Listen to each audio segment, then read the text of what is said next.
Entering the last 10 days of November, Jared Mills is still in search of the giant buck he's been after for 2 seasons. Hunting a specific deer can be draining, but Jared's resolve is not broken, at least not yet. Alright, well, it's the evening of November 20th. We got a big snowstorm rolling in here in a couple hours, so I'm excited that that's ideally going to start driving these deer to the food. We'll see what happens tonight. After about a 5-day break from hunting, I'm excited to be back in the tree. Still continuing the search for George Brett. I know he's been down in this bottom this year a few times, so hopefully we can lay eyes on him. I'm excited to see what tonight brings.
Well, that certainly wasn't easy.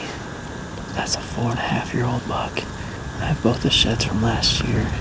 Both years he's had perfect little crab claws at the end of his beak. He's a great looking deer, but knowing that he's only 4.5, I couldn't do it. Cool to see him, and that's the exact movement we wanted out of George Brett right there. That's the main creek crossing we're hunting, so I know Mike's gonna be hunting with Josh down south at his farm, but I'm gonna be focusing on George Brett up here, so it's gonna be a good weekend. We'll see how things go. We deal with string jumping all the time when hunting whitetails. There's really only 2 ways to beat it. Well, 3 ways. You can aim low, but also it helps to have a fast bow that gets the arrow there quick, but is also quiet. And those are 2 features that we really love from our Hoyt bows. Next, I have a stand placement tip. In most situations now, I try to set my muddy stand on the back side of the tree, away from the direction the deer are most likely to approach. Deer almost never see me when I'm set up this way. The only trick to this stand placement strategy is to have a stand with a lot of adjustability. It is tough enough standing for hours, but it would be impossible if the platform weren't level. Muddy makes solid, quiet stands with all the adjustment I need to hunt using this effective style. If you're going to shoot small diameter arrows like we prefer, you need a quiver that can manage these types and this size of arrows effectively. Fuse quivers do a great job of this. They've got a double action snap for the larger diameter and the smaller diameter arrows. This allows you to not only shoot the bow with the quiver attached and not have a lot of vibration, but the way I like to do it, I take the quiver off and hang it from the tree next to the stand, and Fuse is our choice for that. In the first episode of Chasing November, I talked about a giant buck I shot in 2012. It was the buck I'd nicknamed the Double G4 buck. I didn't go into any detail about that hunt because it was a historical kill, but I actually patterned that buck in part using trophy rocks during the summer of 2012. He showed up on 2 different mineral sites within his fairly small core area. These appearances not only confirmed that he was still around, but gave me some very interesting photos to look at as I prepared for the season. Trophy rocks played a very tangible role in my successful hunt for this great deer.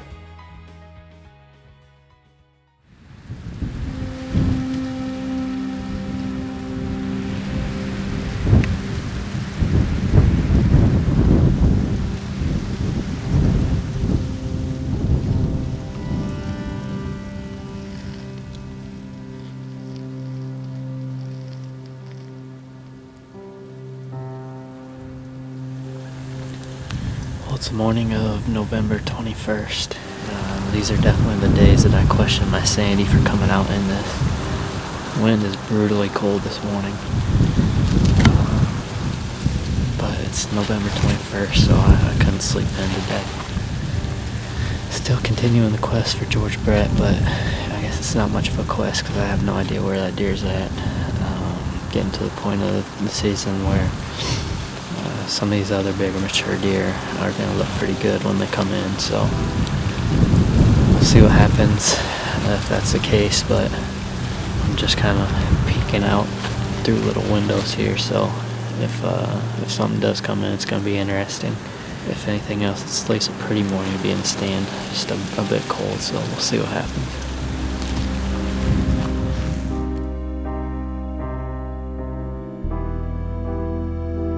On the morning of the 21st, the first snow of the season blankets the ground.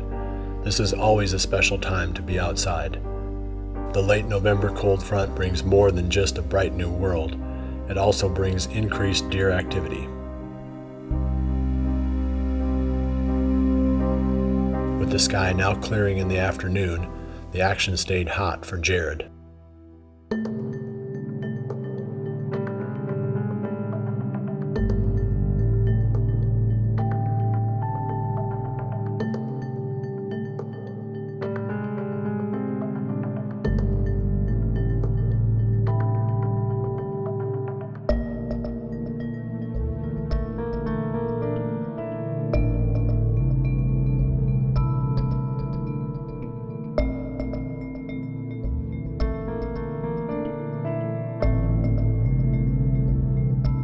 It was an exciting encounter watching Hermit chase does and lip curl all with the fresh snow on the ground. It's what November's all about, but I just keep hoping that one of these days it'll be George Brett instead.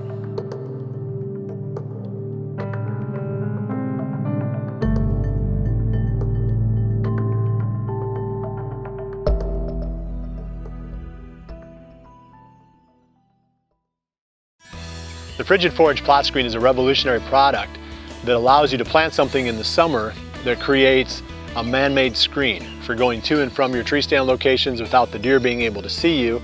It also gives you a way that you can isolate certain parts of your property to give more privacy. So there's lots of ways you can use plot screen, but most importantly, this is one thing that you can do that you can plant in the summer that will allow you to get to and from tree stands that otherwise might be really challenging to hunt. I've said it before, redneck blinds have revolutionized the way I hunt. Not only do they allow me to hunt areas that would be impossible from a tree stand, but I can log more hours because I can stay dry, warm, and comfortable in adverse weather conditions that otherwise would have kept me at home. It's those same rough weather conditions that often yield the best deer movement. The Ozonics unit goes with me everywhere that I hunt now, whether it's in the blind or in the tree. And to make things more convenient, Ozonics makes a mounting bracket that allows you to snap the unit into place quickly.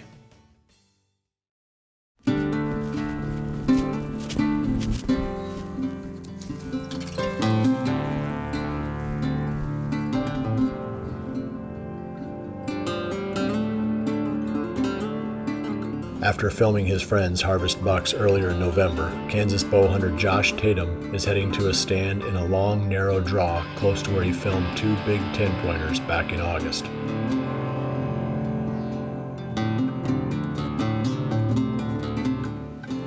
Well, it's the evening of November 22nd, back up in the stand, filming myself tonight. Derek's actually filming Matt on the 80, so hopefully one of us has luck tonight. Probably on the back half of the rut here in Kansas.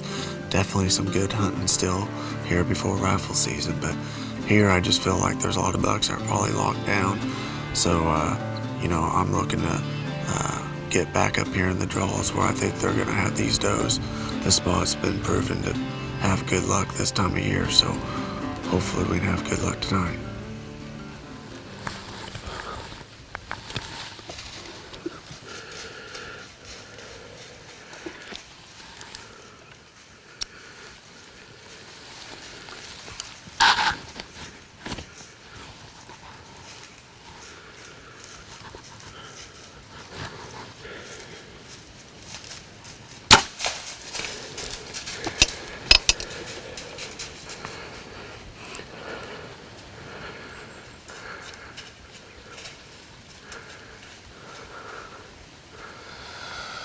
Man, I'm so disappointed in myself.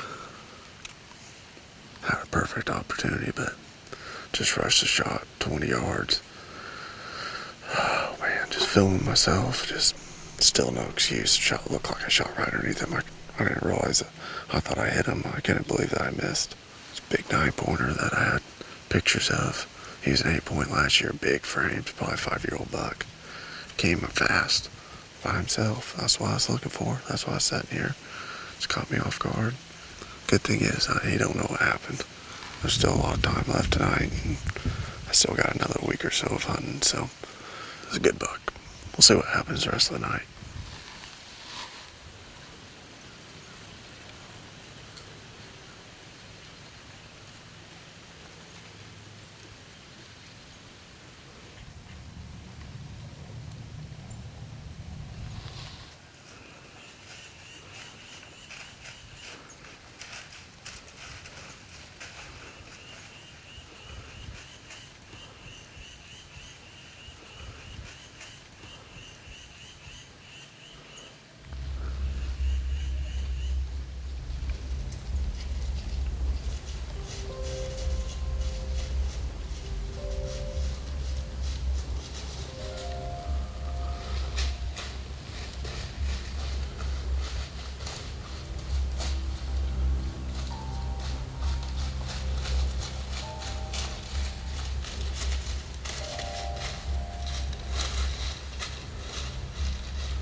Unbelievable evening. Oh my goodness, that could not have went any better right there. Yes! I didn't know what he was for sure, and until he kind of moved out here, and he still stayed behind stuff. I don't know if that's bull or that other mature 10-point I have, but when he decided to cross this creek right here at my 30-yard crossing, I had a camera set up ready for him. I wasn't going to miss this time, and I must have just gotten right in the heart because he didn't go 30 yards. I can see him right there. What an unbelievable hunt, and what an unbelievable afternoon filming myself. I cannot wait to call the guys, go get that deer. Unbelievable hunt. There's blood. There he is right there, right where I saw him at last. Look at this 10-point buck right here. Oh my goodness.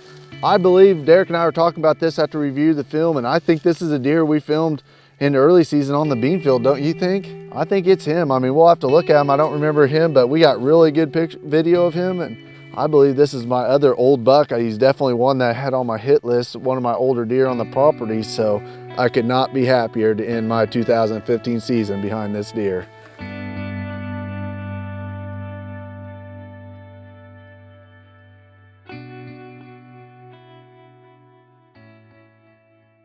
As you can see on this hunt, Josh has a lot of gear to carry to the stand. He makes it easier though by using a Cabela's bow carrier sling. It has weather-resistant neoprene padding and completely covers the cables and strings of his bow, but if necessary, he can quickly remove it for a shot. Josh used multiple Realtree easy hangers on this hunt.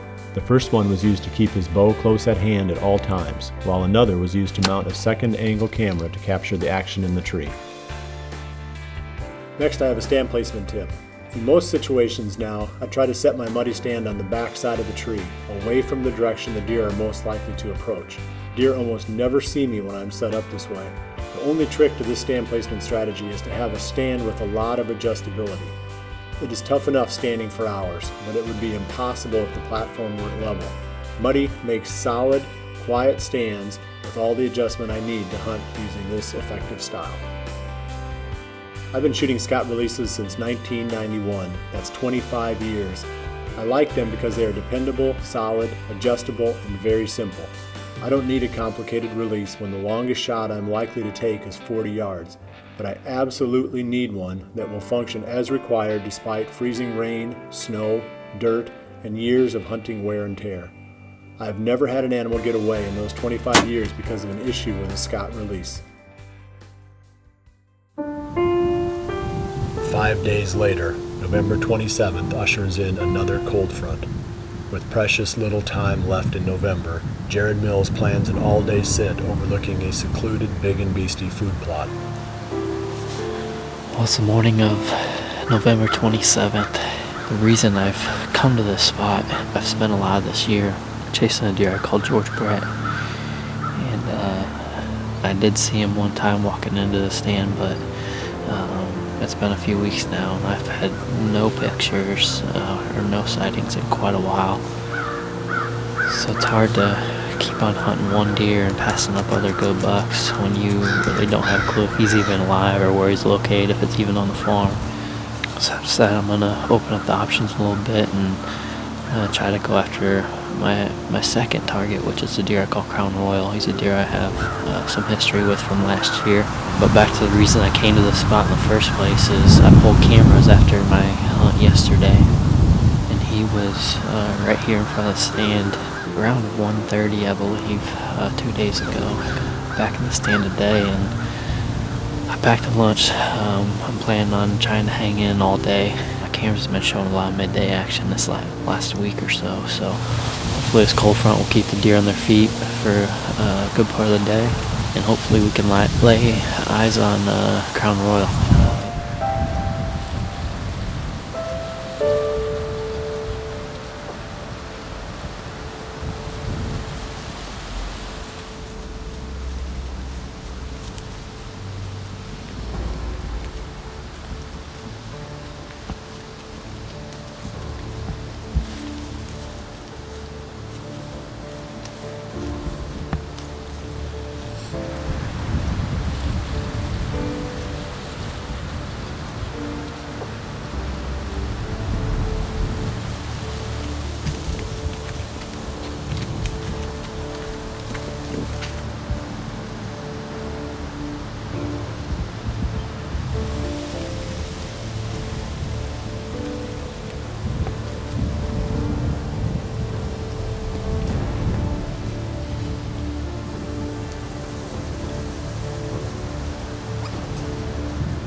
About 3:30 now, and I'm finally not covered up in deer.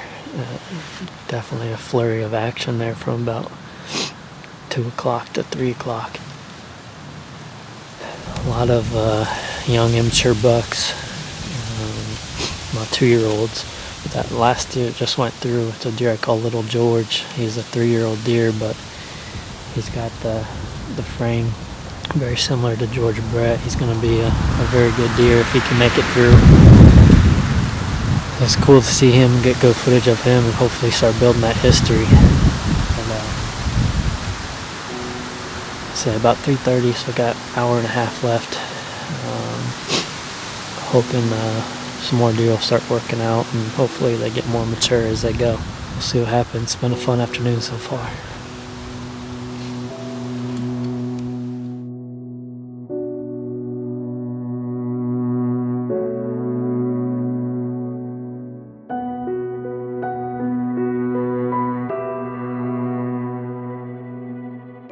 The last week of November produced limited deer sightings for me, but Mike Reed and Jared Mills enjoyed some of their best hunts of the season. Mike saw several solid bucks, but not the giant 8-pointer he calls Caesar, and Jared continued his relentless pursuit of George Brett while passing nice bucks along the way. Both men still have their buck tags, but fortunately, the farms they hunt have plenty of food left to draw deer during the late season. the action for them is far from over. Reflecting back, November produced many ups and downs. Several great bucks found their way into the freezer, and others got away by the narrowest of margins. They say football is a game of inches. The same could be said of bow hunting. It is hard to say goodbye to a month we have looked forward to for so long, but it is time to move on. First, before we flip the page on the calendar, let's count our blessings. We just spent 30 glorious days chasing November.